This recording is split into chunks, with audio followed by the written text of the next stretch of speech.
ভারতীয় এক সাংবাদিক যখন হোয়াইট হাউসে মার্কিন প্রেসিডেন্ট ডোনাল্ড ট্রাম্পের সামনে প্রশ্ন ছুড়ে দিলেন, তখন পুরো ঘর নিঃশব্দ হয়ে গেল। পাশে ভারতের প্রধানমন্ত্রী নরেন্দ্র মোদী। ট্রাম্প দ্বিতীয় মেয়াদে মার্কিন প্রেসিডেন্ট হবার পর এটি মোদীর প্রথম যুক্তরাষ্ট্র সফর। সাংবাদিক সরাসরি বলে বসলেন, বাইডেন প্রশাসনের সময় মার্কিন ডিপ স্টেট বাংলাদেশে সরকার পরিবর্তনে জড়িত ছিল। এমনকি মুহাম্মদ ইউনুসও জর্জ সরোসের পুত্রের সঙ্গে সাক্ষাৎ করেছিলেন। বাংলাদেশ সরকার পরিবর্তনের পেছনে কি সত্যিই মার্কিন ডিপ স্টেটের ভূমিকা ছিল?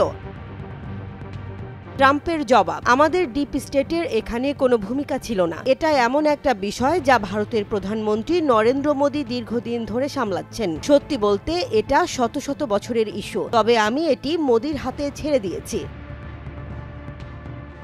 ট্রাম্পের এই বক্তব্যে একদিকে যেমন বাংলাদেশ ইস্যুতে সরাসরি জড়িত থাকার অভিযোগ নাকচ করা হয়েছে, অন্যদিকে বিষয়টি মোদীর ওপর ছেড়ে দেওয়ার মাধ্যমে নতুন এক কূটনৈতিক বার্তা দেয়া হয়েছে। ছোট্ট উত্তর, কিন্তু এর ভেতরে লুকিয়ে আছে এক বিশাল প্রশ্নচিহ্ন। সত্যিই কি মার্কিন ডিপ স্টেটের ভূমিকা নেই? আর বাংলাদেশ ইস্যুতে কথা বলতে কেন তিনি মোদীর হাতে ছেড়ে দিলেন? ডিপ স্টেট হলো সেই অদৃশ্য শক্তি যারা ক্ষমতার পেছনে বসে বিশ্ব রাজনীতি নিয়ন্ত্রণ করে। এটি কোনো নির্বাচিত সরকার নয়, বরং রাষ্ট্রের গভীরে থাকা কিছু প্রতিষ্ঠান, নিরাপত্তা সংস্থা, ব্যবসায়ী গোষ্ঠী, গোয়েন্দা সংস্থা ও রাজনৈতিক লবির এক অদৃশ্য নেটওয়ার্ক। বিশ্ব রাজনীতিতে ভারত দিন দিন শক্তিশালী অবস্থানে যাচ্ছে।